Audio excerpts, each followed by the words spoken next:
It's Entrepreneurial Minds, episode number 16. Dun, dun, dun. Be afraid. Be very afraid.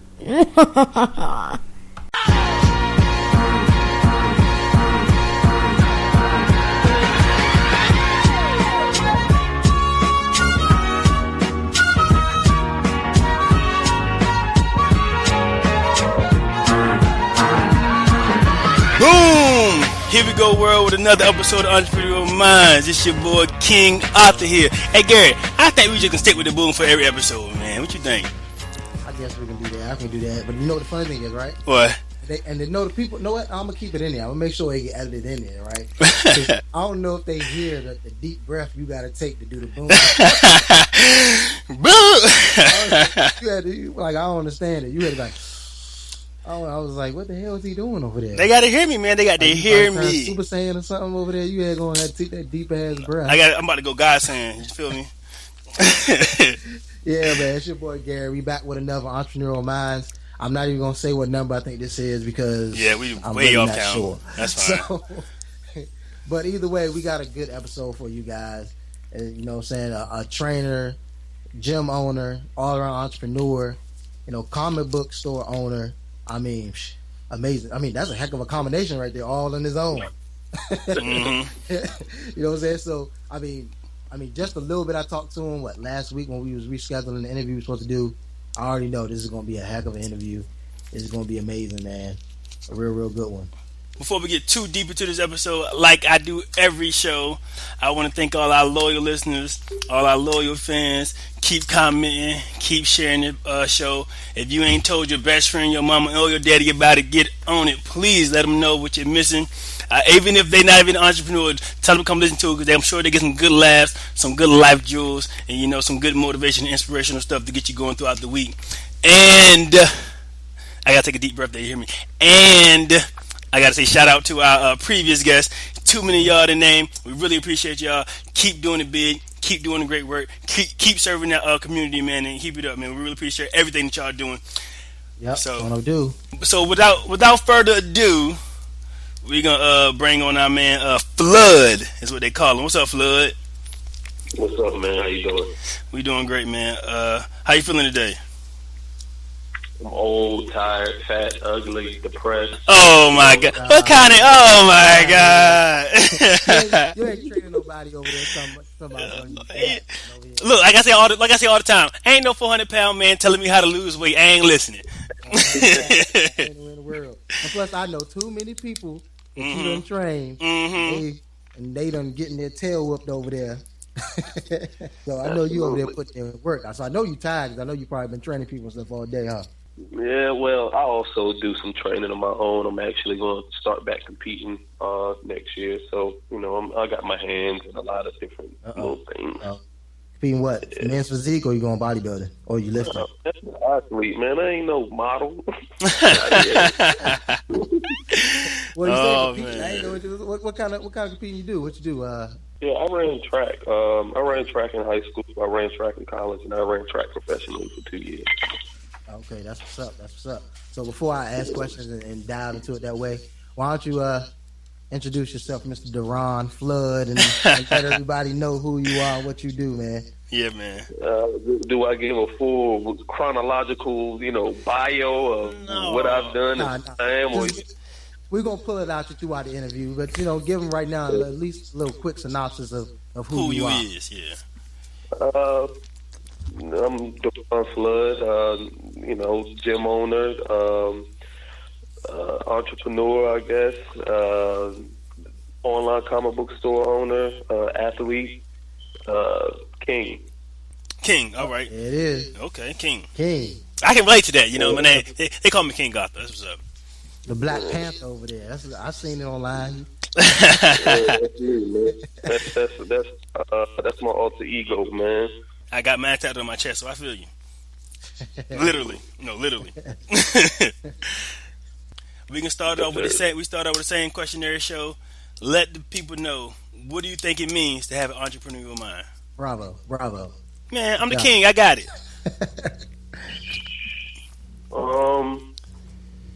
have an entrepreneurial mind, to see a need, and to be able to monetize that need or that opportunity. Because a lot of times it may not be a need. Like my gym, I know for a fact that people need me because the statistics say that, African American people, which I service the majority of, are obese, are overweight. So there's definitely a need for that. So that business is easier for me to do what I do because there's so many people who aren't healthy, who aren't fit, who suffer from, lack of activity and things like that. But also, with a comic book store, there isn't necessarily a need for that, but there's an opportunity because even though I'm an African American man, and even though there aren't people who look like me who are typically interested in it, it also makes it special because I'm unique in that sense. So there's innovation because I am unique. When I tell people there may not be a need for something, but there's definitely opportunity in it. So just trying to capitalize on an opportunity. So, how'd you go about finding a need for? Like you said, a lot of people come to you, they're obese, but how did you know you were the one to answer that call to help people with their weight and training them in that nature? That's easy. If you go on Google, I mean, it's simple Google search. Like I said, I service 98% of my income from Fitness First comes from Black people. So when I look at the statistics, or you can look at the statistics, or anybody who's listening to this podcast, anybody who has any, remote knowledge of the statistics that I'm about to, kind of expound on is, African American people are the most obese people on the by far, like astronomically. It ain't even close. And because of that, we suffer from more health-related diseases than any other demographic because of lack of activity, inactivity, and our nutrition and our habits. Gotta have that fried chicken. There's a need for that. There's definitely need there, and when it comes to business, and this is just, I mean, we all are entrepreneurs. People are more comfortable doing business with people who look like them. That's just a fact. It's as ugly as it sounds. It's just what it is. You know what I mean? So when it comes to servicing the demographic that I am, servicing, it makes it really, really easy because people are comfortable with me. And there aren't too many personal trainers. And here goes the opportunity again. There's a lot of personal trainers in our area, but they aren't doing it at the magnitude that I'm doing it. People are still working at One Life, or they're still working at Planet Fitness or any type of corporate gym, or they may be outside. They don't have their own, so that makes my business even more attractive. Yeah, it actually does. I mean, when you said, that's what kind of surprised me, because of course when I asked you originally, I was like, yeah, you're training, and I asked, hold on, do you own your own gym? Because I saw the picture stuff, and I was like, hold on, do you actually own a gym? And you was like, yeah. I was like, oh man. I was like, yeah, that alone, you're right, just makes you stand out. You know what I'm saying? That just makes you stand out all on its own. So as a personal trainer, I've met a lot of them. I was actually studying to get my certification a couple years back and everything. So I talked to a lot of different trainers and all that stuff back then. And I know that building a clientele and stuff can be fairly difficult, right? So I mean, how was this journey for you starting out? Just like anything else, I'm pretty sure, like, with entrepreneurs, I definitely have some advantages that I'll talk about, but, you have to build, I mean, when you're building, it isn't going to be something that you're just going to, take off. You have your ups and your downs. Currently, the national average for clientele retention over 6 months for any trainer is right around 48%. So that means that if you decide, Gary, that you wanted to sign with me, there's a 40% chance that you would stick with me after 6 months. But my average, because I love numbers and math and business, anything that's going to help my business, I become proficient in it because I don't want to fail. mine is right around 86%. So people don't leave me. That's real high. People don't leave me, and there's a lot of contributing factors to that. And again, it's because I have my own gym, but also I've created a culture within my gym where people. It's like a family in my gym. We listen to the music that we listen to. We don't have rules where you can't slam weights. I actually encourage those things. You know what I mean? Because I've been an athlete my whole life, and I know when it's time to get down and you want to get a little aggressive, especially if you had a long day of work, throw them weights. I was about to say. It's okay, look, just a little bit, not too much though. We'll just mark this one as dirty. You'll be throw those weights. Throw the weights. You know what I'm saying? A lot of times people work out to get some pent up aggression off. So I'm not saying that throw the weights across the gym, but if you gotta do your thing, I encourage it, man. And it's because of that culture. And I'm a huge personality as well, so people are attracted to me. So it's like when I was building business, there was a couple of things that really had me stand out more so than anybody else. And the first thing I think personally was me being an athlete here. I was a state champion in track and field. And because of that, people knew me, tons of people. Everybody in Norfolk, Hampton, Virginia Beach, as far up as, DC and as far west as Virginia Tech, because I was a state champion. I was a recognizable face. So it really wasn't hard for me to get people in the door or get people interested, because they knew that I at least had the background to do what I'm doing, and I'm a recognizable face. Now it's up to me to, do what I need to do and cash in. And a lot of times I found that people don't even know how to get people into the door, and that's the first step. I see so many trainers. I know I'm going off on a tangent, but I see so many trainers that I'm actually friends with on social media that they're trainers. They're not entrepreneurs. And it's just like, if you want to be a trainer, great, but you're going to work for that $12 or $13 or $14 an hour, and the gym is going to charge $60. Or you can learn how to build a business on your own. You know what I mean? And did y'all just hear that? Did y'all just hear what this man just said? He just said he see people out here doing what they want to do in training, but they're not an entrepreneur. If you want to be an entrepreneur, you got to learn how to go out there and get it for yourself. It's okay to work with somebody else to learn for the most part, but eventually you got to go out there and put both feet deep into the water, man. That's some real powerful stuff right there. But like you said, if you want to be a trainer and just a trainer, that's fine. As long as you understand that you're going to be doing it for $12, $13 an hour, and if that makes you happy, go do it. But us people that think a little bit more, we look at the fact that the gym is charging $60, $70 an hour, and you like, hold on, man, this just don't seem right. I'm doing all the work. Learn how to bring the people in there, like you said, man. And then, there's always restraints. It's just like any job.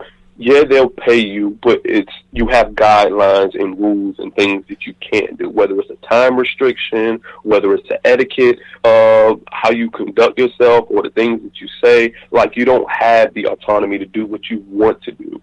So it's just so many, like, because I mentor a lot of trainers as well, and they're just saying, but, the gym won't let me do this, or I can't do that, and, I want to be able to do this. And I said, listen, man, you're going to have to bite that bullet and do what you need to do to get where you need to go. I wasn't willing to do that, because just how my mind is set up, I will start outside first before I will go into somebody's gym, and I've done that.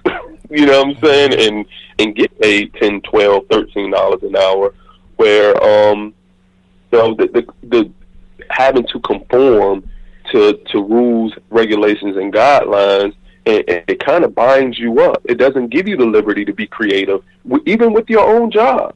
You know what I'm saying? I hear teachers all the time being confined to standards of learning, when they want to teach other things, but they can't because they have, standards of learning and this, and it doesn't allow them to be creative. And that's the most important thing to being an entrepreneur. If you can't create it, you're done. You're done. Yep. I'm hearing it over and over again. This is the same every show, right? What is he talking about? Freedom. That's all we know, man. Freedom That freedom, is man. The freedom to do as you please, to produce as you please, to make what you want, to do it the way you feel comfortable to do it. It's all about freedom, entrepreneurship as a whole, man. Serve people in your way, man. That's what it is right there. Yep. So now, I actually got two questions, right? So I'm gonna go back a little bit further, and you talked about these trainers bringing people into the gyms, right? So, what kind of tip would you have for somebody who didn't have the privilege like you had to honestly be a recognizable, face, a recognizable person in the athletic world and such like that? What would you recommend to a trainer to try to bring in clients? One thing that I still did, I mean, nobody works harder than me. It just doesn't happen. I refuse to allow. But, what I found that people appreciate is still old-fashioned marketing. When I first got my gym, I printed out 2,000 flyers, okay? And I knocked on 2,000 doors. Hey, I'm Derron Flood. I have a gym in the area. If you need anything, whether it's losing weight, building muscle, rehab, nutritional advice, I would love to be able to service any one of those needs. Pass them a flyer. I mean, I had people calling, knocking my door down. Man, people just don't, especially older people, they love it. People just don't go and, you're nice, you speak well, you present yourself well, and what can I do to patronize? The people are not to do that. They're just not. I'll do it. I'm thinking about, my 1 year anniversary is actually this year. I'm going to do it every year. I'm going to pick a neighborhood. I'm going to knock on every door, and I'm going to say, hey, I'm Derron Flood. I have a gym. I have trainers. If you need anything, we'll be more than happy to service. People aren't willing to do the hard marketing. We're so pacified by, technology and social media, which is great. I built tons of business through social media, but also you have to think about your competition. Your competition is doing that stuff. So you have to go above and beyond and get even more personal. Personal helps build relationships, and ultimately that's networking. Networking brings in money. Why would you not do these things? Message. It's like when they go in like that and everybody get quiet. It's safe. It's real. Get your wheels spinning inside, man. Yeah, that was some good stuff, boy. I don't know, man. I do a lot of reading when it comes to business, and there's so many different avenues to business. You have marketing, you have advertising, you have finances, all of these things. But the most important thing for me personally is marketing. Because if you can't get in front of people, you're done. I don't care if you're the best trainer. I don't care if you're the best salesman. I don't care if you're the best inventor. If nobody knows about your product, you don't have one. You don't exist. Yep. Obscurity is the death of all businesses. By no one know you exist, you don't have a business. You just have... I went to the networking event tonight, and the one thing they were saying, if you're not out there and nobody know who are you? Like, why are you here? You got to get louder. You got to let people know you're here. Don't be afraid to let them know you're there neither. But all right. So my second question, right, was you actually kind of answered it. So you said as you was out, you were talking to people, and you tell people like, hey, you're going to this time around on your year anniversary, telling everybody, hey, I got trainers and everything like that. So I know you mentioned that you mentor other trainers and some of the stuff they be saying about where the places they training at and everything. So I was going to ask, do you have trainers underneath you there at your gym? Yes, I do. Good question. I have two. She's actually one of my athletes that I was her strength and conditioning coach. She ran track as well, and she was actually there throughout my whole process. Because before I had my own gym, I was a contractor at another gym and just renting out space, and I grew and I grew and I grew. And I basically trained her then. She ran professionally, and she just saw it, and she always told me, and she's an accountant. She always told me, she was just like, yo, I want to do that. And I'm like, sweet, making good money. And she was just, but, long story short, she's underneath me. And then I have another guy who's actually the assistant strength and conditioning coach over at Norfolk State, Ashbury. Oh, okay. Jordan Ashbury. Yeah. That's so, what's up. I have some decorated trainers. It's a really, really good situation to be in. So for any of our gym trainers out there, anything like that, I'm interested to know, how do you, because especially like how you say you were a contractor at the other gym, how are you set up over here? Are they contractors underneath you, like contracting space out, or are they employees? Yeah, they're contractors. Basically with Faith, I just take a small percentage off of all of her business. And then the other guy, he actually pays me monthly to use the gym space. Okay. Mm-hmm. So how did you, because I know you said how many other people do you mentor? I know you said you mentor some other guys as well. Tons. I actually, I'm a part of National Black Trainers Association, and like we do virtual rooms, where we talk and discuss stuff. I'm actually the youngest trainer in there. That's actually one of the mentors. It's like me and 6 other people across, the United States, and basically we have these type of discussions. How to build business, training methods, nutrition. We talk about all of those things, and I'm pretty versed in all of that stuff, through my experience and education. Okay. And so, where do you have your? Who is your certification through for your training certification? ACE. ACE? Yeah, ACE is a popular one. I had opted for going for NASM and started doing it and was like, you know what, I probably should have went for ACE.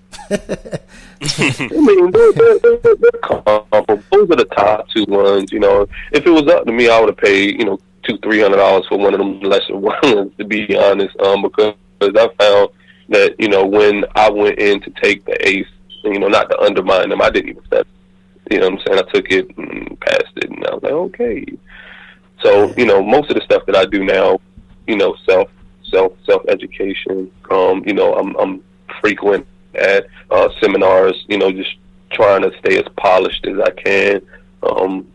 Because obviously, education is a big part of, growing as a business. So, do you think that? Of course, any of the trainers, anybody that would listen, I think it would be definitely good to know as far as how important do you think it is as far as the certification you choose to help you in your business? It isn't important. No, not the actual certification, because sports science, it grows at such a rapid pace.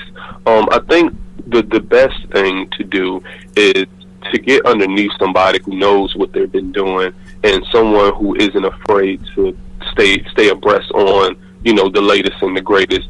I found that as long as you have a certification, anybody will hire you, and that's basically for insurance purposes. But I've trained with people who have, top tier certification, even with, I think, the Apex, when you're talking strength and conditioning, CSCS, where you actually have to have a degree to have one, and they're, better than, somebody that played football in high school, to know their way around the weight room. You know what I mean? So I think their experience, and being under somebody who's willing to, stay on the latest and greatest, would be benefit you the most when it comes to, trying to be good and stay polished. Right. Okay, so there you have it. Don't anybody that's a trainer or thinking about being a trainer or anything like that, you heard it straight up, man. Don't waste a whole bunch of time analyzing all these different certifications.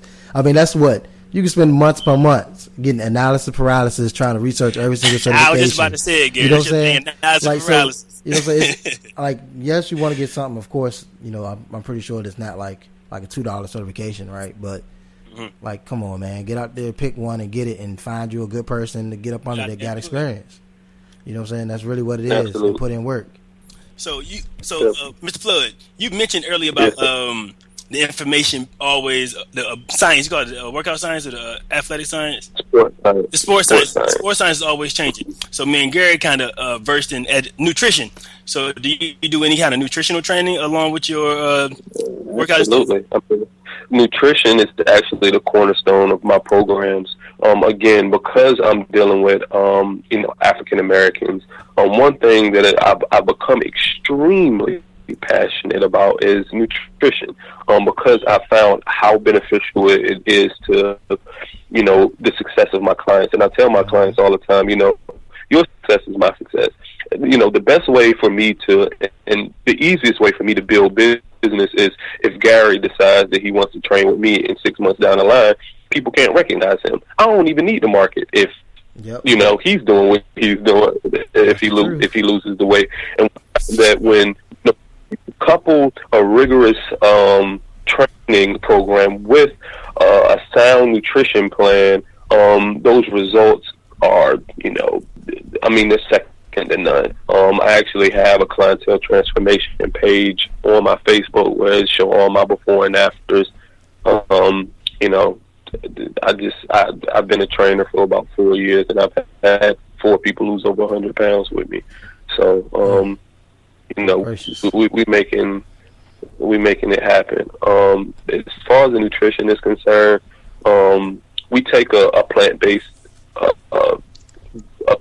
approach to nutrition, where you can basically say a holistic approach. Like I said, when it comes to, because I service predominantly African American people, I found that I'm going up against generations of bad eating. It isn't you that is eating bad; it's your parents fed you that, and it isn't just with them; their parents fed them that. And then their parents. And so you're asking it, and this is what I'm up against, dealing with the demographic that I'm dealing with. I'm breaking generational habits, and that isn't something that happens over 30 days or 15 days or 45 days, because, you're taking a person who's eaten this way, whose parents have fed them this way, and their parents, we've just been eating like this. And that actually becomes the most challenging part of what I do, because I'm basically taking a monkey wrench and saying, hey, you can't eat any of this anymore. All of the stuff that you said you thought it was good, it isn't good anymore. Yeah. And psychologically, you're putting a ton of weight on somebody. But for some reason or another, I'm very, very good at it. I had people become vegans underneath me. Yeah. You know what I mean? People who grew up eating Popeyes. You know what I mean? Like, right. They're vegans now. So it's crazy. So do you throw it on them that abruptly, as far as, like you said, like it's straight up, like from the jump, boom, you just can't have it no more? No, everything that I do, I take a very methodical approach to fitness and nutrition. It isn't like, okay, you've been eating an all-star meal for breakfast from Waffle House, you eat Chick-fil-A burgers, Chick-fil-A sandwiches for lunch, and you go out to eat and have steak and potatoes. Now what you're going to eat is smoothies, salads, and steamed vegetables. No. What I do is I sit down with most of my clients, and we slowly introduce things. We figure out what works for them, what they enjoy that is healthy. Those are easy switches. And then you throw the education on them. Vitamin A through K, this is what all of these things do for you. This is the benefits. This is why you need it. Minerals, this is what they do for you. This is why you need it. So you tap into emotions when you tell people, like, look, this food that you're eating is going to make you X, Y, Z. And a lot of times it gets really personal because their parents might have suffered from diabetes, hypertension, stroke, or obesity, or whatever the case may be. And you say, listen, this is how your parents ate, you're their child, and if you're eating just like them, guess how you're end.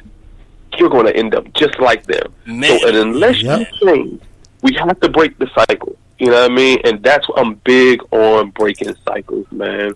Yes, that right there. Like even we take that, breaking the cycle. Take that even with your entrepreneurism.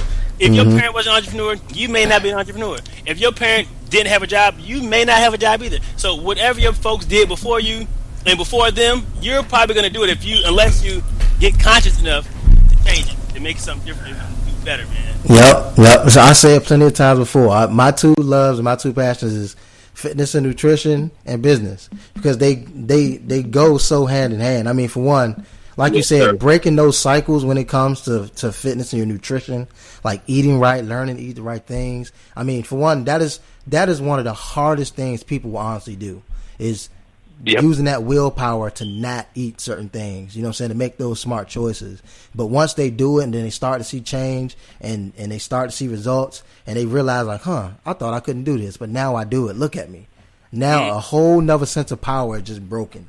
Like a lot of them now, them people, like, imagine, I know how many of your clients that you've caused a great change in their life probably changed everything else in their life. I mean, their job, their business, they done probably ramped up and went crazy, right? It's just fitness causes a chain reaction.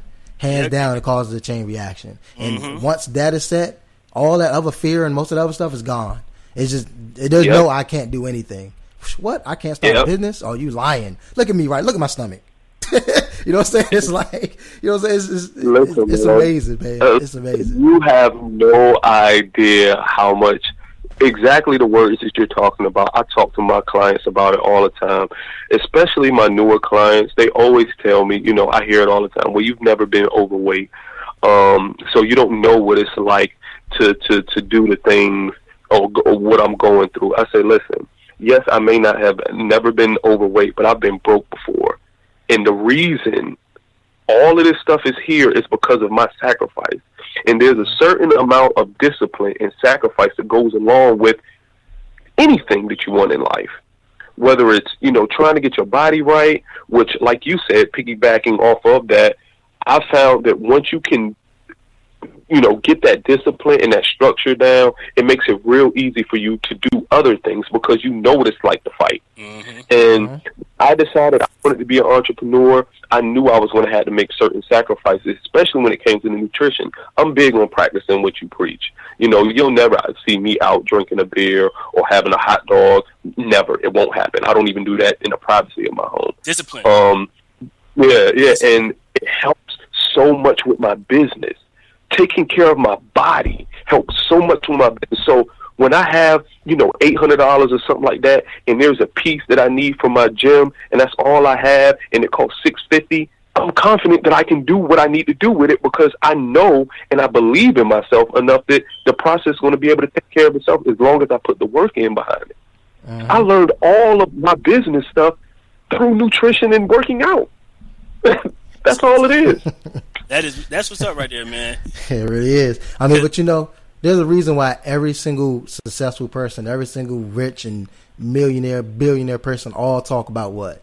They all say you got to take care of your body. You got to eat right. You got to, you know what I'm saying? They all say it. They all say it. They say it's a direct, I mean, it goes hand in hand. If you're not taking care of yourself, your business most of the time isn't going to survive. You know what I'm saying? So it all go hand in hand. Those are two of the biggest, most powerful forces, man, is just your finances and such, and just nutrition and fitness, man, taking care of yourself. And some guy told me the other day, I was at work, he said, you judge a lot of people on how they take care of their physical body. Well, I said, well, yeah, because if you can't take care of your only one body, what else are you doing? Like, the rest of it really doesn't even matter. Like, I don't care if you got $1 billion, but you're 500 pounds and can't walk. What are you going to do with $500 billion? Nothing. Like, lay on it. I guess that's it. Lay on it. You can't enjoy it at all. So, and you know, I talk to kids all the time, and you know, because a lot of schools want me to speak, especially my old high school, because you know I give them that other avenue. You know, there were always big talks about education and stuff like that, but there isn't a lot of talks about entrepreneurship. I have the education, and I'm also an entrepreneur. So I always give that other angle, you know what I mean? Yeah, you have doctors, lawyers, and yada, yada, yada, but I'm one of the few people who graduated in my class to have their own successful business, brick and mortar business, you know, not nothing that, you know, somebody's, you know, making a few dimes off of and still working their job. But I tell people all the time, especially the kids, especially the athletes, that they already have all of the things that they need to be a successful entrepreneur. That discipline, that strict regimented discipline, getting up in the morning, lifting the weights, going to class, you know, doing all of those things. They have all of the tools that they need to be supremely successful.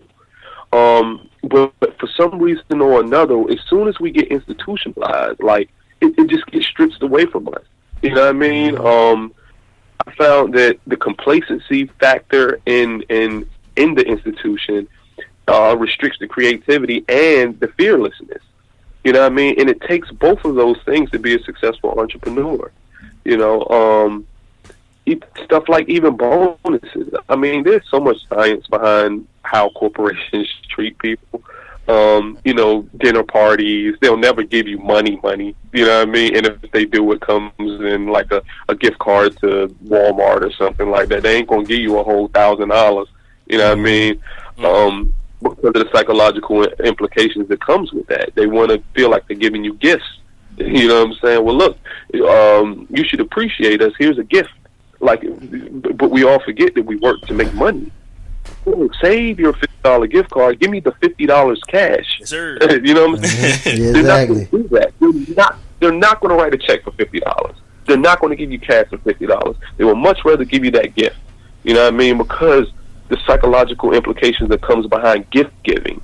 You know what I mean? Like, you're an asset here, but at the same time, you should be lucky that you're here. So here's a gift. It shouldn't be like that. It should be like, look, if I'm an asset, pay me. That's why I'm here. Don't give me gifts. I don't want gifts. Keep your gifts. You know what I mean? I mean, a lot of it, that I read. the same mentality is, I mean, they run everything based like how they ran slavery. You know what I'm saying? It's what they do. You get in our fields, you work good, and what they do? Oh, master gave us a whole pig today.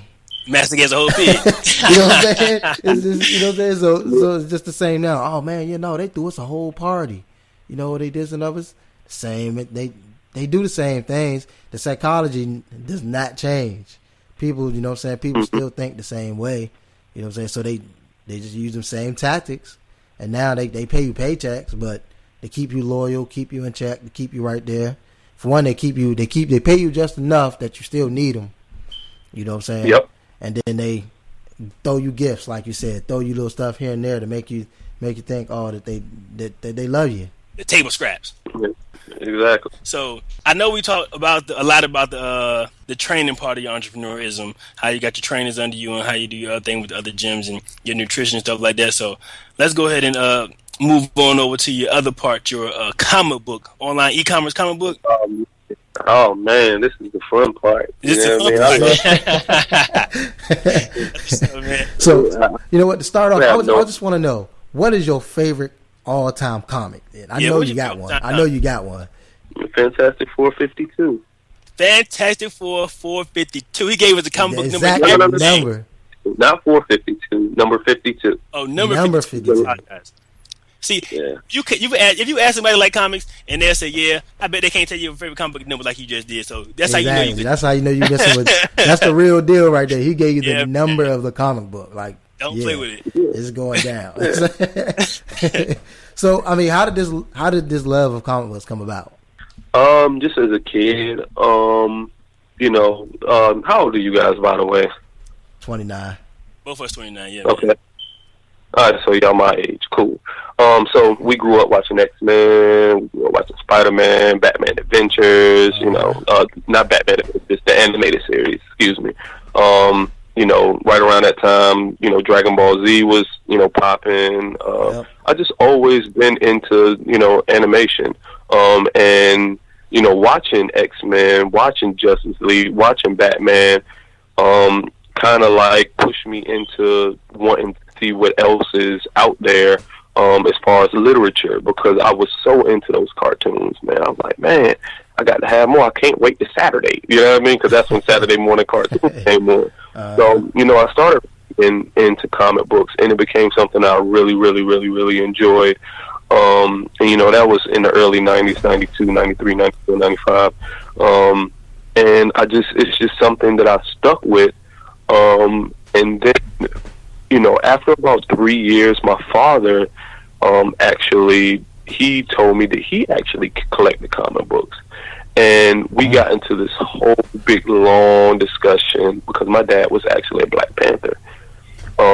And we got into this big long discussion about comic books and the importance and the significance of African Americans in comic books.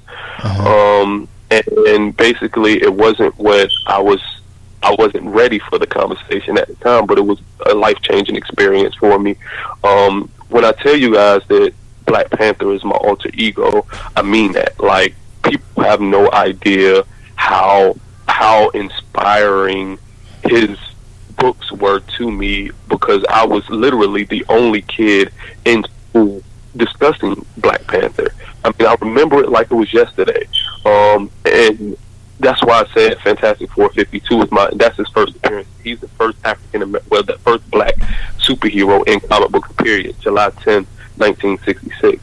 And everything about him says entrepreneur, says king, says self-made, says, you know, top tier athlete, says scientist, says one of the smartest people in the world, the only African person on the United Nations, and he basically controlled the whole thing because he has access to the most valuable resources, and it's only located in his country. Everything about Black Panther is black excellence. And my dad was really on me about, you know, reading this guy. He fought the KKK in his comic books. I'm a kid. 11, 12 years old, reading about this black superhero fighting against white supremacy. I'm reading this stuff. And while all my friends is talking about how dope, you know, Batman, Superman, Wolverine, Spider-Man is, I'm like, y'all don't have no idea. There's a dude that looks like this, better than all of these dudes. But nobody that looked like me wanted to get in the comic books. So here I am, present day, a couple of months ago, well, last month, or when did the Civil War come out? And they're crying. And people are like, are you okay? I say, you guys just don't understand, because I've always wanted Marvel to push this guy. Right. Always wanted it. And the whole portrayal of him, I mean, you have, like, this dude, Black Panther, is everything to me. Like, I have pictures of him all at my gym. Before Civil War even came out, people was like, who is that, Batman? And I would cuss them out. I took offense to that. That's funny right there. Yeah, like, man, don't come in here disrespecting me. Like, I took it personal. And I've always defended this dude. Like, everything about him, man, is, I mean, he's, like, when you idolize people, man, like, and it sounds so weird, like, growing up and just having this dude, man, and, you know, T'Challa was the smartest man on the planet in Marvel Universe. He's the best athlete. You know, when he fought Captain America, he destroyed him, and Captain America is supposed to be one of the greatest fighters, and the symbolism behind that. The symbolism behind that. They have a black guy beat up pretty much America in a hand-to-hand combat. He's like, that's crazy. I'm surprised they allowed that. You know? I'm surprised they allowed that one. He's toying with him. He's like, little dude, sit down somewhere. You know what I mean? And I'm just like, yo, I'm a kid. Because nobody could tell me back then, before I was introduced to Black Panther, that, you know, Captain America, Superman, Batman, Wolverine, that these guys weren't the best of the best. But you had somebody out there who looked like you and I, who is better than all of these dudes. And on top of that, he owned his own country. He had access to the most valuable resources on the planet. Man, I can tell y'all with books and stuff like that at the United Nations, and he like, look, man, I'll walk up out of here and this whole economy will collapse because y'all need me. And I'm just, yo, this dude is a... I don't want to cut you off, bro, but I want an audience to know that he is going in on the Black Panther, boy. Yeah, he is. Like, his passion for the Black Panther is like passion for his gym, and I appreciate it, man. Because, like you said, Black Panther represents black excellence, man, and that's exactly. It does. I'm all about it, dog. So I don't know. And you know what's funny is everything you saying is everything like how in me and Arthur's talks and everything about like how the black community and things like that. I've said it plenty of times before, and he said it plenty of times before, and a lot of people do. And I'm a firm believer in that. You know, when people really want change, they really want things to happen in our community, that we gotta start to build and be like him. Like to the point where you got to start owning stuff to the point where they care. They have no choice but to come to you. You know what I'm saying? It's like you can walk out of the room like, whatever, I'm gonna leave, and they just drop it to their knees like, no, please don't go, please don't go. You know what I'm saying? Like, that's the way we have to build. Like, you know what I'm saying? We have to build like that.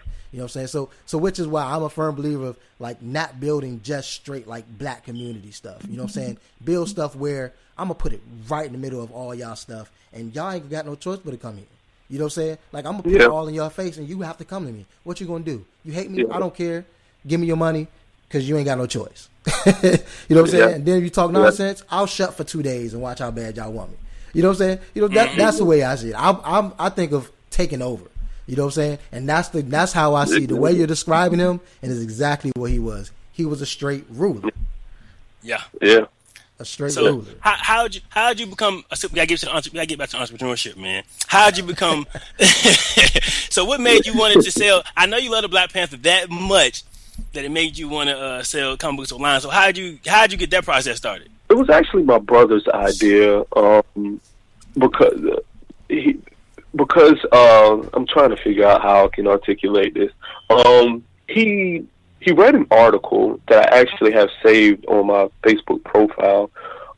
It said up until about 2002, and this came from Business Insider, there's only been one line of business that does better than stocks when it comes to investments, and it was comic books. And I've always known that to be true, but I've never really wanted to monetize any of my stuff because it was mine. You know, I have a collection of over 30,000 comic books, and my most valuable comic book is worth 22 grand, and that's actually my Fantastic Four 52. But my brother was like, listen, we don't have to sell our comic books. We can just buy other people's comic books and sell them. And I was like, you know what? You're right. We can do that. So what we decided to do was go to estate sales, go on Craigslist. You know, we've traveled as far as Kentucky to buy, people's collections, because we found that people don't understand how valuable those things are. I just told you guys that comic books are a better investment than stocks as of 2008. Wow. And I'm going to tell you the magnitude of it and the return that you get. The most valuable comic book on the planet right now is Action Comics #1. It's the first appearance of Superman. It came out in 1939. It was 10 cents at the time. The first time that book was sold, it was sold for $2.7 million. The second time it was sold for $3.9 million. My question to you two gentlemen is, what can you buy at 10 cents? And over 80 years, it is now $3 million. There's nothing on the planet to get that. Pay 10 cents for it, and now it's over $3 million. You got me about to start going to yard sales and looking for some comic books now. all over the place. Jeez, that is amazing. There's nothing on the planet that gives you that type of return in that type of time. Even something a little more, attainable. And I'm always posting, interest stuff about comic books, and I shouldn't, because the more people to get their hands on it, I like to be selfish with mine, but I want people to see the beauty of it. Just 2 weeks ago, I bought a comic book, The Infinity War. It's actually become a movie not too long ago. I bought it at a yard sale for 50 cents. And when I went to go get it appraised and get it certified, it's actually worth $1,500. It's found at a yard sale. That's a come up. There's comics that I bought off the shelf. The current, how much does comic books go for? They go for about $4 now. There's a comic book that I bought a month ago off the shelf. It wasn't even an old comic book. Something that I bought off the shelf 3 months ago. I just sold it on eBay for $200 because it's a popular character. Wow. Jeez. There's nothing that you would get a return on like that, like in comics, because pop culture, and that's why I'm actually loving the movies, because it is done brilliant for our business. It's really, I want everybody to be a geek. Back when I was a geek, it wasn't cool. Now everybody wants to, wear and go to the movies and have the stuff on. Great, let's do it. You know what I mean? So there's huge opportunities in comic books, but people just don't want to do it. And I'm just like, that's why more for me. But they always say it's a lot of money, and when you're dealing with fanatics, people who are just like crazy over stuff, and you find that in like the comic book and like the fantasy and comic book type of stuff and sports, two of the places where you just see people who just love that stuff and they will spend a crazy amount of money on it. You know what I'm saying? Mm-hmm. Look at these season ticket holders, man. Shoot, they said the tickets for the finals was just what? The front row seats was like $99,000, some craziness. Ridiculous. Like, come on, man. Like, I'm good watching it at the crib. I didn't even watch the Game 7, like, for real. So, it's like... Who was working, so... I was working. I was watching it, but I was working, so I understand what's going on, though. When was it? It was Monday, huh? We was on interview, huh? No, it was Sunday. I was in sending out emails. Oh, yeah. Yeah, that's what I was doing, so... I don't know what I was doing Sunday night, whatever. Probably working. But yeah, I mean, so you got yourself in like a heck of a space right there. I mean, comic books. Those are the type of people, like you said, the geeks. You know what I'm saying? They're fanatics for that stuff. They love that stuff. I mean, there's people that spend was it a Nintendo game or something that went for like thousands of dollars? You know what I'm saying? Those are people that just collect stuff, collectibles, man. You never know. You never know. So I know this Saturday and a lot of Saturdays, I might be going to the daggone yard sales. Driving by. Is that a yard sale? They got a yard sale? I know they got something for me. Hey, look, I don't even got to make a whole lot. If I buy it for 50 cents, I can sell it to you for a little something, boom, boom, make my money, and you can flip it again for the big jump. I'm all right. I'm cool. Quicker for the quick stuff. You know what I'm saying? Everybody eat. Everybody eat. So look, all right, I gotta keep reining this back, man, because we're going on tangents, man. But it's fun to talk, man. It's some good stuff, man. It's some good knowledge that you drop into. Because me and Gary know nothing about them comic books being as priceful as they are. So I want you to tell us in the comic book world and in the gym world. Give me two stories of your failures. I know entrepreneurs don't have failures. We don't fail till we give up. But give me two times you had to overcome in both of those aspects. Ooh, I think my decision, not necessarily. Let me think. Failures. Did I stump him, Gary? Did I stump him? I think we got one. I think we got one. So the funny thing is, so we always tell people that we're gonna stump somebody with a question one day, and you kind of stumbled over there. So I know you got a good comeback though. Well, I wouldn't necessarily call it a failure. It was definitely a fork in the road, and I can give you this story. Okay. Right when I was in transition to get my own gym, I got a phone call, and it was a job opportunity, and it was a huge job opportunity as a strength and conditioning coach, assistant strength and conditioning coach for the Orlando Magic. I basically turned it down because at the time they were offering me pretty good money, but right before I was about to move, I had 5 storage units worth of equipment. Because storage units ain't real big, man. Not even the biggest ones, especially when it comes to gym equipment. You might get a couple of pieces in there, but and then I had already had a really, really good clientele base. I had sat down with my clients and I told them about the opportunity, and they all wanted me to take it, which was weird. I was like, none of you guys are selfish. You don't love me. You know what I mean? It was just like, just want me to help all these people do all of this, and you just tell me, yeah, go down there and work for the Magic. And I just said no, because I had so much time invested. I had so much money invested, and I'm big on commitment. You know what I mean? Like, when I say I'm going to do something, I'm going to ride it through. And I felt like, the opportunity would have came up again. If they wanted me one time, somebody else would want me again. And I basically turned it down, man. It was almost a 6-figure job, too. And I still don't even make 6 figures yet. I'm close, but, I don't even make that yet. But I'm sure the satisfaction of doing it for yourself, man, and making your own way is way more valuable than any money, because you're going to hit your 6-figure mark regardless. I'm sure you know that already. Yep. I'm not tripping about that. Not at all. But, it was that challenging. Like, especially when I first started up, when I was trying to see if I could manage a 3,200 square feet gym, and and my personal stuff, and I was like, "Woo, I don't know if this is going, you know what I mean, work out." I bet it was scary. Yeah, it was just like, and it's just me, you know what I mean? Like, I don't have no wife or nothing to, help me, so it was just, it was just me. It worked out, and I don't know if that was a failure, but just more so a story and a testimony to, just sticking with it, and, if you say you're going to do something, just follow through with it, man. And that's just anything, especially for entrepreneurs. That's probably one of the most important things that you can do, because you're going to have to make really tough decisions, all the time. You know what I mean? And that was really tough for me, man.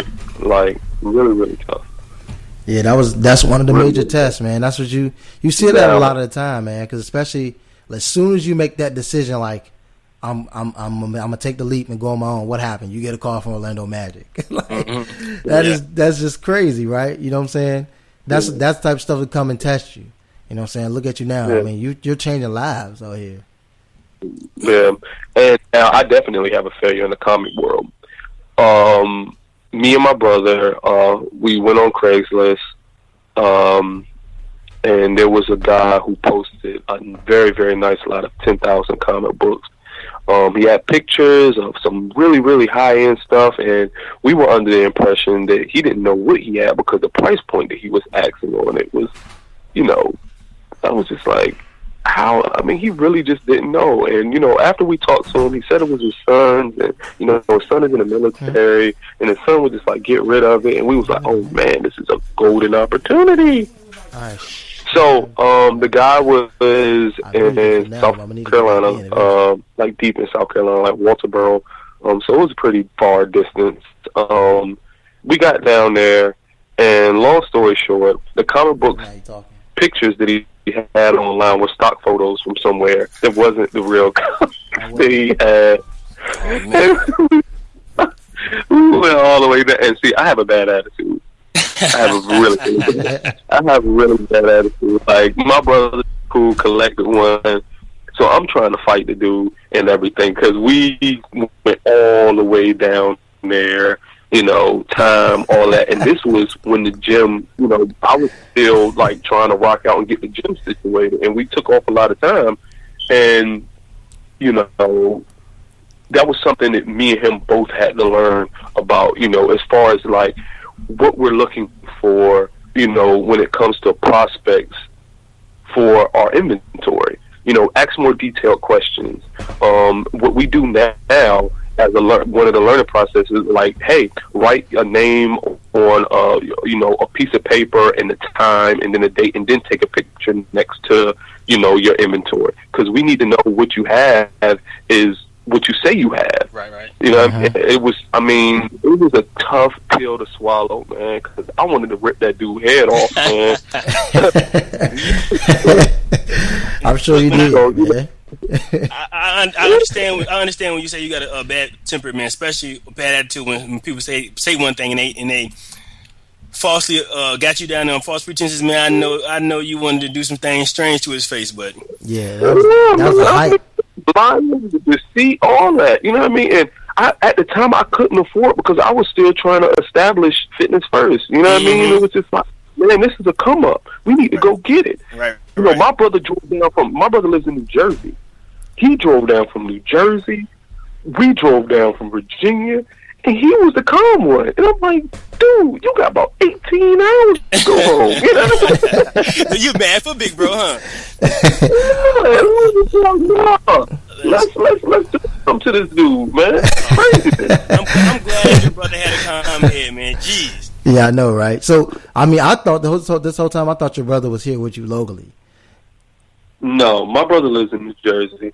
Our whole inventory for D&D Comics is in his basement, actually. Okay. Yep, and he takes care of pretty much all the logistics stuff. Whenever we buy huge lots, we actually have a van, and we'll travel, do whatever we need to do. And, in our collection, we have 75,000 comic books, all in his basement. Yep. So what he does when we have orders on our online store, if we're doing some eBay, he just, before he goes to work, he just packs them up and ships them off. That has to be a heck of a filing system down there. Like to 75, you said 75,000. 75. Yeah. In the basement. And you said he just go pull it before he go to work in the morning. Like it's just an easy day. You know what I'm saying? Also, a part of the process, I'm sorry, I forgot to tell y'all, so when we go and buy these comic book lots, you have to put them all in alphabetical order. One way to protect the books is to put them in plastic sleeves, and we put backing on them, so they won't get damaged, and, they won't turn different colors and water damage and the humidity and all, stuff like that. So can you imagine the time it takes to sort and organize, say, a 5,000 lot that we buy, or 10,000? It literally takes days. And then we have an online filing system where it puts the stuff in alphabetical order, and it also gives you fair market value prices on all of the comics. So that kind of makes things easier. So if somebody will say, hey, do you have Spider-Man number 13 from the third volume, instead of actually having to go down or calling my brother and saying, hey, can you go down in the basement and see if we have that? It's all in line. So I can be like, if, one of you guys are like, hey, man, I'm really interested in this character. Do you have any comic books on him? I can go online and I can, check our little database and see if we have it, and I can just ship them to you. So what kind of platform are you guys using online? Is it something a website and everything you guys have built yourself, or are you using like Shopify or anything? Or no, there's actually a lot of it's called comicbookpriceguide.com, and basically you can just manually enter. But they've actually got really, really good now where you can use your phone, scan the barcode, and then it pulls up on your own. See, we've been doing this when you actually had to type everything in, and that was grueling. You're taking advantage of technology now, man. Good thing they stepping it up. Yeah, buddy. So, as far as you got two different businesses, both of them going, of course, we like to always try to give people some type of actionable, good steps and some instruction on how to do things. So I guess I'll go the gym route first.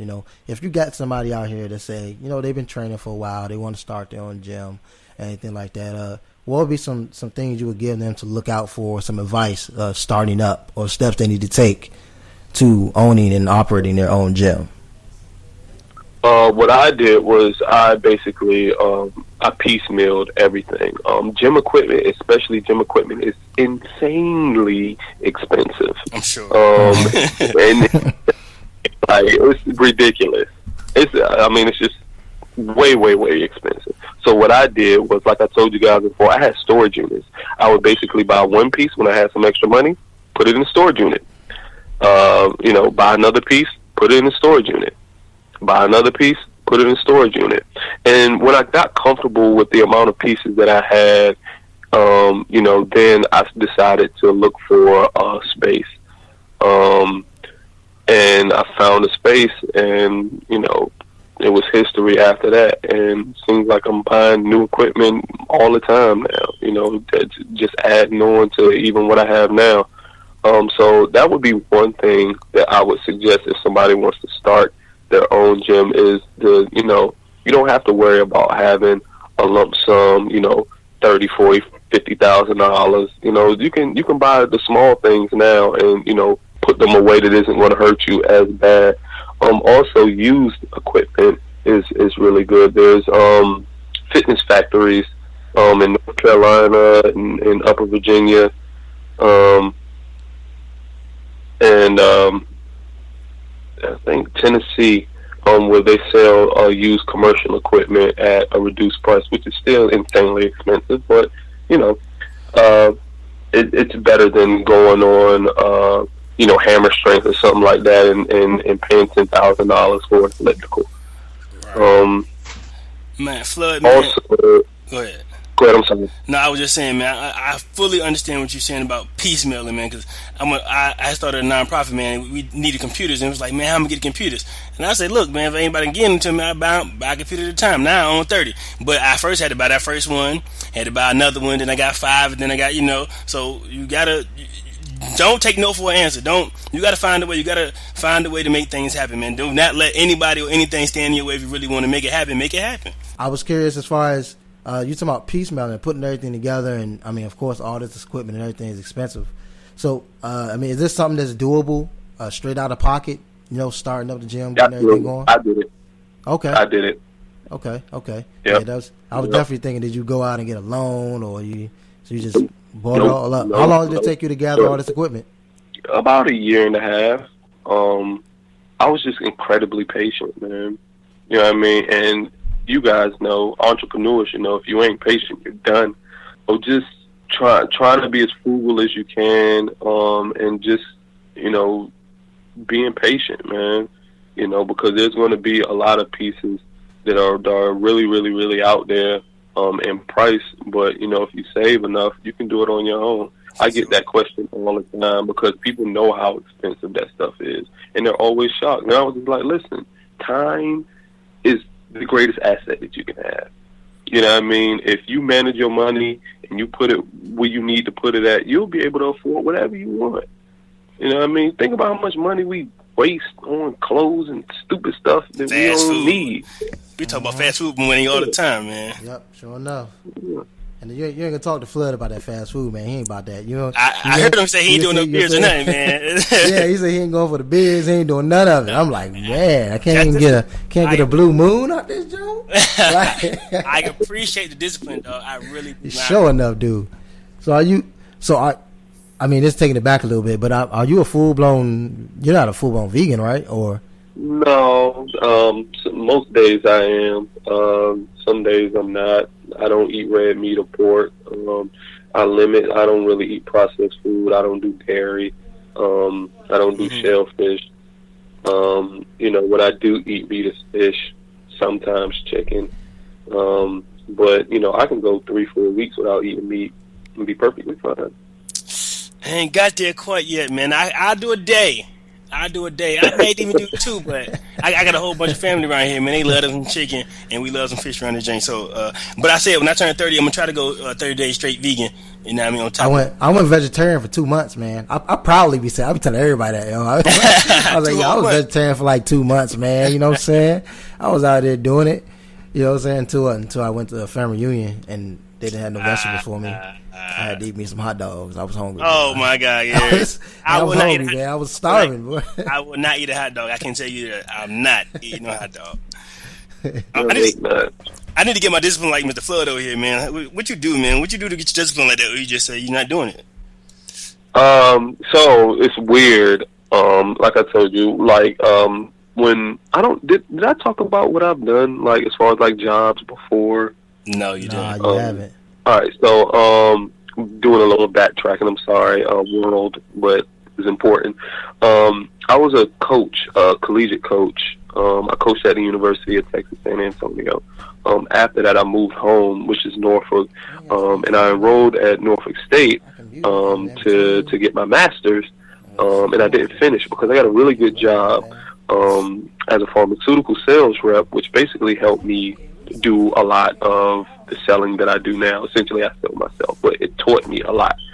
And one thing that I didn't enjoy, even though I was making really good money, was I was getting out of shape. And I don't get out of shape. I don't gain weight, and I don't get that. 2 things. I don't play those games. So I started working out, got into the gym. People started working out with me. I saw the opportunity there, yada, yada, yada. So one thing that I knew that I needed to do was grow. I was that cool kid. I had to have a flyer stuff. When I was a pharmaceutical sales, I drove an Audi. You know what I mean? Like, I had to have a flyer stuff. And at the same time, I told you guys how bad I was struggling with the nutrition thing. Right. So how would I get my discipline? I completely removed myself from everybody. I did that for 8 months. I didn't go out. I didn't hang out with my friends because I understand the impacts of influences on people. Period. Mm-hmm. I completely myself from everything. Like I said, I didn't go out. I minimized the time that I hung around my family as well, because they influence your decision making. I remember when I told my parents, and mind you, I'm the kid who always had great grades. I've always been a top athlete. They didn't have to pay for my college degree or any of these things. I remember when I told them that I didn't want to work as a pharmaceutical sales rep anymore and I wanted to be a trainer. They called me stupid, all types of crazy things. Who wants to be a trainer? Yada, yada, yada. You're going to be out there struggling. You should know. I was just like, okay, cool. So I had to remove myself because I knew how my parents were set up. They would keep talking about it, Right. So I had to remove myself, and basically what I did for those 8 months was just I read about business, I read about trying to build on myself, personal development stuff, all of that, and when I quote unquote emerged from my cocoon, I could go out with my friends and eat a salad while they're having wings and beer. You know what I mean? I could, because I walked to work for a year. I could walk to work for a year and not be ashamed because I knew that I had a goal in mind. You know what I'm saying? And all of those things, people influence your decision making so much, and people don't understand. Like wearing new clothes, going out every weekend, drinking. Like I couldn't drink bottom shelf. I had to have Patron. I had to have a nice suit. I had to drive a car. I had to be that dude. And really, I was. I was fronting. I ain't really have nothing. Right. You know what I'm saying? I'm more happy now than I ever was. You know what I mean? And I own stuff now. You know what I mean? I ain't own nothing. I got clothes in a car. That won't nothing. What is that, right? What is that? What is that stuff to a boss, man, to an owner, man? That ain't nothing, man. It's nothing. I mean, what is it really? So when I removed myself, I came out of my quote unquote cocoon, and I could do the things without having people influence my decision making.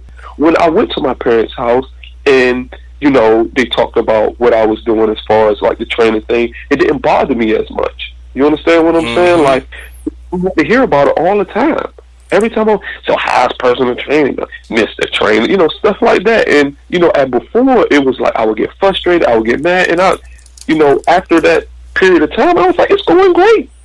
You know what I mean? Right. You want to come and check me out? I got some work for you, actually. Exactly. So it was just, I had to remove myself from and I know everybody doesn't have that, but like even I tell that stuff to my clients. I'm like, listen, the people around you are not going to help you with your decision making, especially if they're not working on the same journey that you're working on. People with like minds help people like minds. But you are trying to lose weight and everybody else doesn't care about your weight loss, it's going to be that more difficult for you. Environment is everything. The bacteria is nothing, man. Exactly. So I tell people all the time, you either have two choices. You either go on, man up or woman up and do what you need to do regardless, or you're going to have to remove yourself. I was weak. And I'm being completely honest. People influenced everything, so I had to remove myself. That was the that I could purge myself of trying to be this cool guy to live up to everybody else's expectations. People, did y'all just hear the man? He had to purge himself. This is called a transformation right here. He went in a little ugly Harry Caliputter. He had to go in and he had to do it though, man, because we all had to do it. I don't know if I had to do it myself with me stop watching the TV. I don't have cable now just because I'm not trying to watch your TV. And I love me some sports. I love me some NBA, NFL. But my friends, they hit me up and they say, you seen the game last night? Nope. You watch the playoffs? Nope. Why? I got work to do, man. I ain't got time to be distracted with them because LeBron and them ain't paying my bills. Never.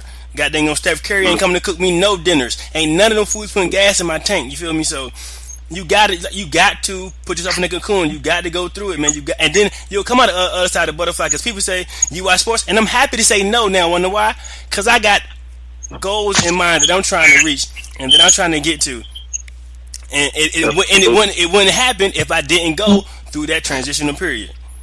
You back with us, Gary? Yeah, man, I'm back, man. Gary took a little bathroom break on us. Nah, back on Skype, man. Completely kicked me out. Tripping on me, man. That's right, you back though. Yeah, I'm good. Yeah, so yeah, man.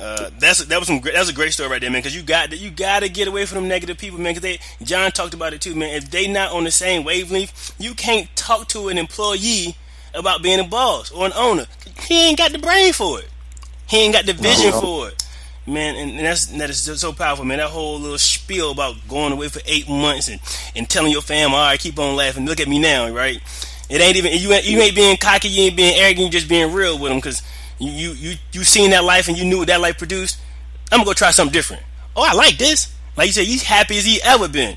And I appreciate the story, man. And I hope the folks in the audience get the same appreciation from it like I just did, man. Yeah, for sure. I didn't hear it, but you'll listen to it. When I listen to the recording, you know what I'm saying? But look, I'm about to be real with both of y'all right now. It is an hour and 30 in. Is it really? It is.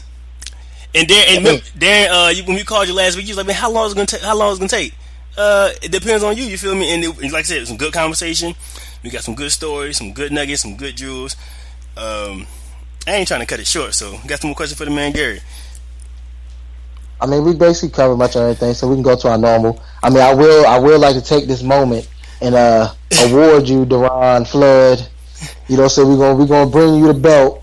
What? For the longest interview so far. You know what I'm saying? We're going to get it printed up, put Flood on there, you know what I'm saying? Yeah, and hang it in the gym. He flooded us with that, actually. But it's all great, valuable information. It ain't none of that fluff.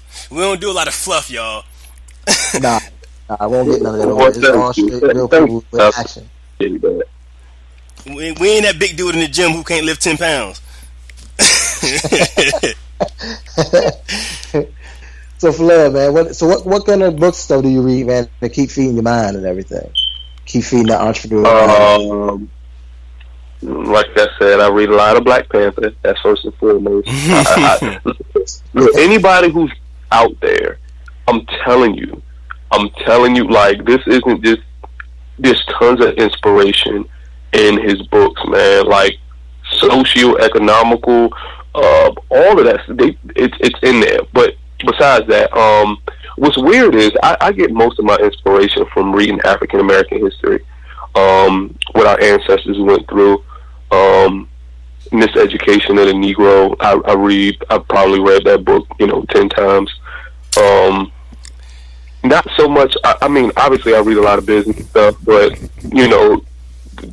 reading about what our ancestors went through is motivation enough to want to build on what they wanted for us. When I hear about those struggles, that creates a fire within me to want to basically live up and do them, justice, and because we're all connected, you know what I mean? So I feel like it's my duty to build on what they started, you know what I mean? And there's just so much information out there, statistics, when it comes to, liberation, whether it's economic or social or just anything, man. And we're just so far off the mark, man. And that stuff really helps me to focus and to, keep that tunnel vision going and, goal setting and things like that, man, because, we're very fortunate, man. We're very, very fortunate. Measure. The fight that they put up, man. a lot of brothers today wouldn't have made it past day one. You feel me? No.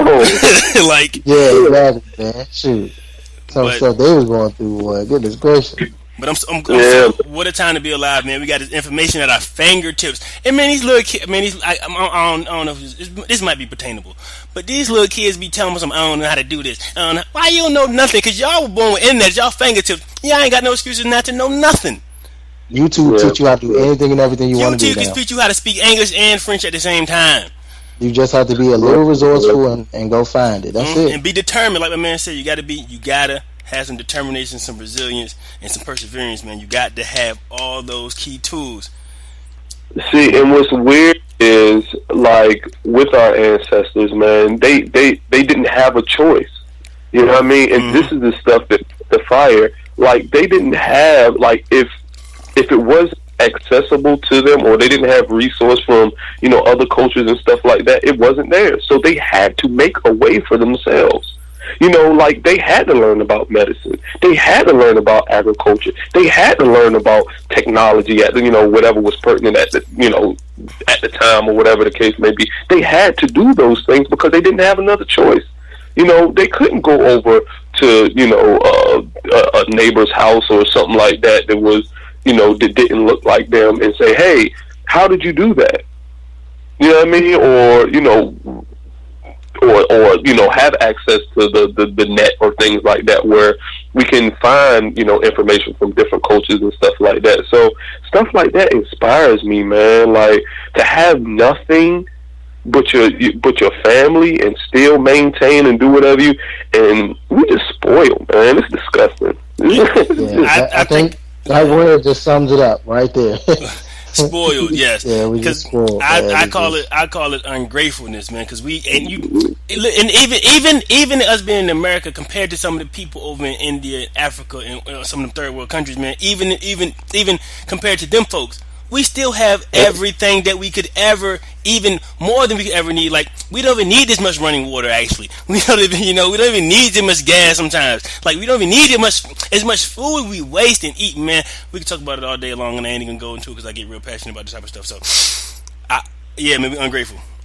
So get grateful, get grateful on what you have, man, and all of those what you got, because it'll be gone like that, man. And you'll be like, man, like John said, like all other people say. What's the richest place, the wealthiest place on earth? They ain't gonna graveyard, man. It'll go to the grave with you, and nobody know all about you. Yep, for sure. So Flood, man, before we let you go, because we creeping up on 2 hours over here, man. Early. You know what I'm saying? So what? You got some good words, some parting words, man. You like to lead the audience with, man? Man, just keep grinding, man. Anybody who's listening, I hope you found some type of inspiration, motivation in my words. I really appreciate you guys for asking me to come on the show. You know, if anybody out there in the area that needs some training, you know, I got to make my drop. 816 East 25th Street in Norfolk, Virginia. My name is Mr. Derron Flood. I will take care of you. You ain't got to worry about it. I'm your guy. Outside of that, man, I don't have too much. Oh, and read Black Panther comic books. Don't do nothing. And look, when you go to the gym, tell them Entrepreneurial Mind sent you. So, you got some numbers, Facebooks and stuff like that. They can get in contact with you with. You get a number too? He get a number. He can get a Facebook and website if you have one.